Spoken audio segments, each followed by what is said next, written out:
ఇక ఈరోజు అదృష్టమైశ్వర్యం ఆశ్లేష నక్షత్రంలో జన్మించిన వాళ్లకు వివాహం అవ్వట్లేదనో లేదా వివాహం అయిన తర్వాత చాలా మనస్పర్ధలు వస్తున్నాయి, గొడవలు వస్తున్నాయి, లేదా కొంతమంది ఆశ్లేష నక్షత్రం వాళ్ళు మేము విడిపోయాం, ఇంకో పెళ్లి చేసుకోవాలా వద్దా.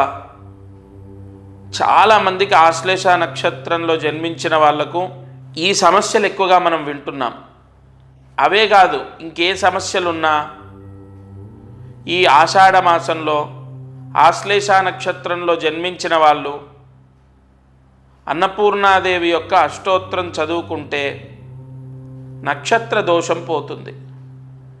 అలాగే ఆశ్లేష నక్షత్రం వాళ్ళు మంగళవారం, ఈ జూలై నెలలో ఏదైనా ఒక మంగళవారం 2 కిలోల బియ్యము దగ్గరలో ఉన్న దేవాలయంలో దానం చేయండి.